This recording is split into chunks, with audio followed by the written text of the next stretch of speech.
Good morning girls. Unit number 1 complete કરું છું આજે લિવરેજનું. યુનિટ 2 કેપિટલ બજેટિંગ તમારું છે.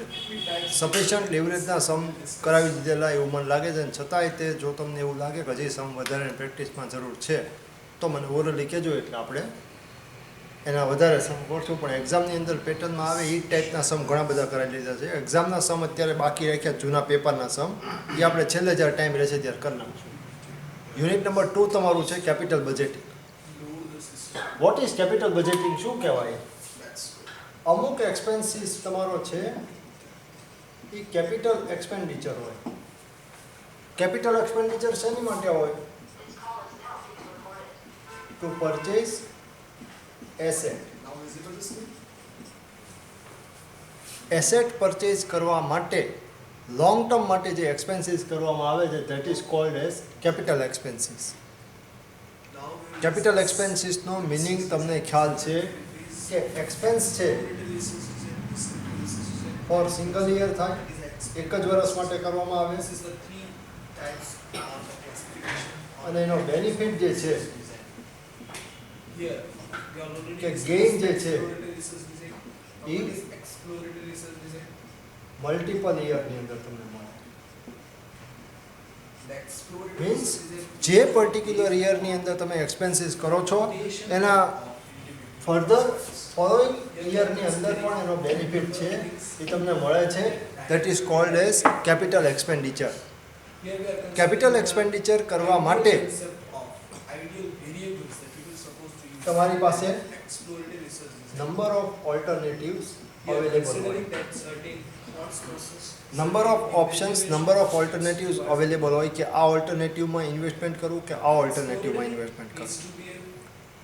ફોર્મે એ ડિસાઇડ કરવાનું હોય છે કે કયા પર્ટિક્યુલર પ્લાનની અંદર, કઈ પર્ટિક્યુલર સ્કીમની અંદર કે કયા પર્ટિક્યુલર ઓલ્ટરનેટની અંદર ઇન્વેસ્ટમેન્ટ કરવું, અને કયા પર્ટિક્યુલર ઓલ્ટરનેટ છે એ રિજેક્ટ કરવા કે લેટ ગો કરવા. Accept, reject. હવે આ એક્સેપ્ટ કે રિજેક્ટ કરવા એ કઈ રીતે ખ્યાલ આવે? તો એક્સેપ્ટ કે રિજેક્ટ કરવામાં તમારી પાસે જે ઓલ્ટરનેટિવ્સ હોય છે એ ઓલ્ટરનેટિવ્સનું ફ્યુચર ઇવેલ્યુએશન કરવામાં આવે. ઓલ્ટરનેટિવ સિલેક્ટ કરો એટલે તમારે ઇન્વેસ્ટમેન્ટ એની અંદર કરવું પડે. ઇન્વેસ્ટમેન્ટ કરવાનો તમારો પર્પસ શું છે? રિટર્ન કે અર્નિંગ. રિટર્ન કે અર્નિંગ જનરેટ કરવાનો તમારો મેઇન પર્પસ કોઈ પણ ઇન્વેસ્ટમેન્ટ માટેનો હોય છે, અને દરેક ઇન્વેસ્ટમેન્ટ છે એ કેપિટલ એક્સપેન્ડિચર હોય, બિકોઝ એ મલ્ટિપલ યર માટે એસેટ પરચેઝ કરવા માટે કરવામાં આવે છે. હવે એક્સેપ્ટ કરવું કે રિજેક્ટ કરવું એ કઈ રીતે ખ્યાલ આવે? તો કે દરેક ઇન્વેસ્ટમેન્ટની અંદર એક્સપેન્સ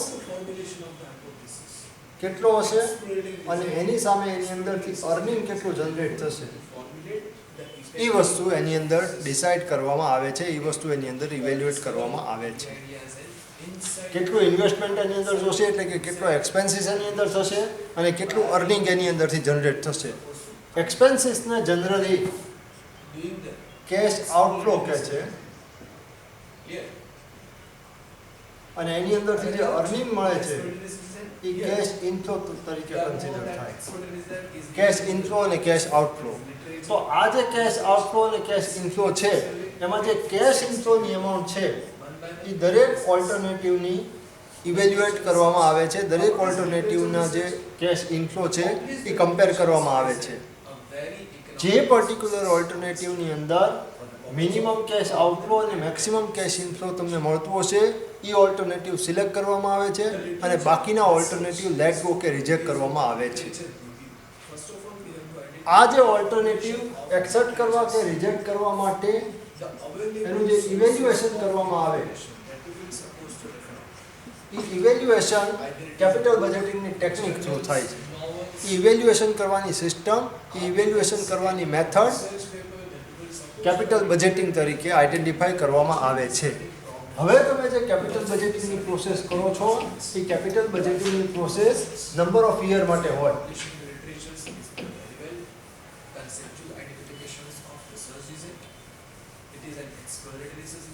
સિંગલ યર માટે એ હોતી નથી.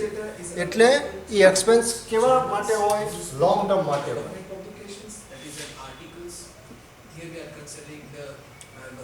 એટલે ઇવેલ્યુએશન જે છે એ કેરફુલી ઇવેલ્યુએશન કરવું પડે. Evaluation should be careful. શું કામ કેરફુલી એનું ઇવેલ્યુએશન કરવું પડે? તો કે લોંગ ટર્મ માટેનું તમારું ઇન્વેસ્ટમેન્ટ છે એ ઇન્વેસ્ટમેન્ટ એક વખત તમે કરો એટલે ઇન્વેસ્ટમેન્ટ તમને રિટર્ન મળવાનું નથી લોંગ ટાઈમ સુધી. કે ઇન્વેસ્ટમેન્ટ તમે વિડ્રો બેક લોંગ ટર્મ સુધી કરી શકવાના નથી. વિડ્રો થઈ શકે પણ જો કદાચ તમે વિડ્રો કરવા જાઓ તો જે એસેટ પરચેસ કરવા માટે તમે એક્સપેન્સ કરેલો છે એનાથી ઓછું રિટર્ન તમને જનરેટ થાય. એટલા માટે થઈને એની અંદર ઇવેલ્યુએશન તમે જ્યારે કરો છો ત્યારે કેરફુલ ઇવેલ્યુએશન કરવું પડે. પ્લસ એ એક્સપેન્સીસ જે હોય એ એક્સપેન્સીસ હ્યુજ કે વાસ્ટ એક્સપેન્સીસ હોય. મીન્સ એની અમાઉન્ટ જે છે એ અમાઉન્ટ હાઈ અમાઉન્ટ હોય. એટલે એ અમાઉન્ટ તમે બીજી કોઈ જગ્યાએ યુટિલાઇઝ કરી શકતા નથી. પ્લસ એ લોંગ ટર્મ માટે છે. 1 યર કે 2 યર માટે ન હોય, મિનિમમ 5 to 10 યર્સ માટે એ એક્સપેન્સીસ છે એ તમે કરતા હો છો. 5 to 10 યર્સમાં તમને એ એક્સપેન્સીસ છે એની ઉપર ગેઇન સ્ટાર્ટ થાય છે. એટલે એટલા નંબર ઓફ યર્સ સુધી યુ કેન સે કે તમારી અમાઉન્ટ એટલા ટાઈમ માટે બ્લોક થઈ જાય છે. અમાઉન્ટ બ્લોક થવી એટલે તમને ખ્યાલ છે કે એનું તમે યુટિલાઇઝેશન પણ ન કરી શકો અને એને વિડ્રો બેક પણ ન કરી શકો. હા, એક છે કે એની અંદરથી જે તમને રિટર્ન મળે છે, જે અર્નિંગ તમને મળે છે એ અર્નિંગ કે રિટર્ન તમે બીજે રીઇન્વેસ્ટ કરી શકો. બટ તમે કોઈ પણ જગ્યાએ એનું યુટિલાઇઝેશન રિટર્ન જ્યાં સુધી નથી મળતું ત્યાં સુધી એનું અર્નિંગનું રીયુઝ કરી શકતા નથી. એટલે કેપિટલ બજેટિંગના એક્સપેન્સીસ છે. કેપિટલ બજેટિંગને જે કોઈ પણ ટેકનિક છે એ કેપિટલ બજેટિંગની ટેકનિક્સનો યુઝ જ્યારે તમે કરો છો, એનું યુટિલાઇઝેશન કરો છો ત્યારે કેરફુલ એનું યુટિલાઇઝેશન થવું જોઈએ. કેરફુલ એનું ડિસિઝન ઇવેલ્યુએશન છે એ થવું જોઈએ.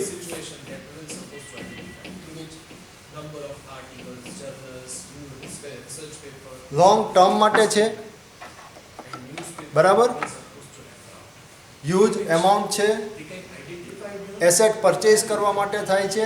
અને પ્લસ કે જે તમારું એસેટ તમે જનરેટ કરેલી છે એ એસેટ કઈ જગ્યાએ તમે યુટિલાઇઝ કરી શકશો, કઈ જગ્યાએ તમે ઇન્વેસ્ટ કરી શકશો, એનું ઇવેલ્યુએશન કરવા માટે કેપિટલ બજેટિંગની ટેકનિકનો યુઝ થાય છે. આ તમારું કેપિટલ બજેટિંગ છે. કેપિટલ બજેટિંગની અંદર અલગ અલગ ટેકનિક છે. સે for example net present value,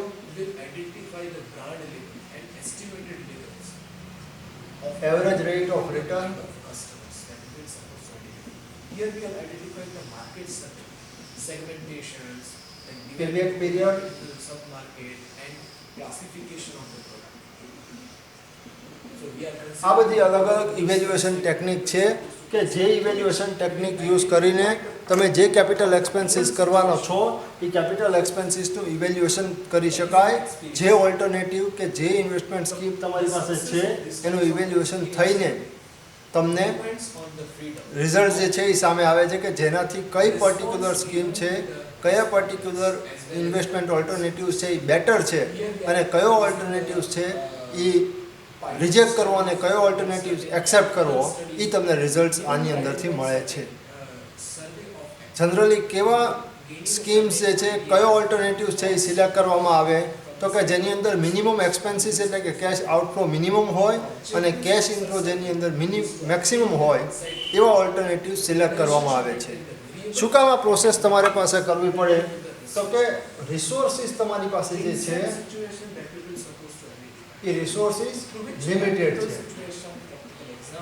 limited resources હોય એટલે તમે દરેક ઓલ્ટરનેટિવ એક્સેપ્ટ કરી શકો નહીં, બિકોઝ ફંડ દરેક જગ્યા માટે અવેલેબલ હોતું નથી. એટલે કમ્પલસરીલી તમારે અમુક ઓલ્ટરનેટિવ્સ છે એ એક્સેપ્ટ કરવા પડે, અમુક ઓલ્ટરનેટિવ્સ છે એ રિજેક્ટ કરવા પડે. એ જે એક્સેપ્ટ કરવા કે રિજેક્ટ કરવા માટેની એક્સરસાઇઝ છે, એના માટેની ઇવેલ્યુએશન પ્રોસેસ છે. એ ઇવેલ્યુએશન પ્રોસેસ આખી શેની અંદર કરવામાં આવે છે?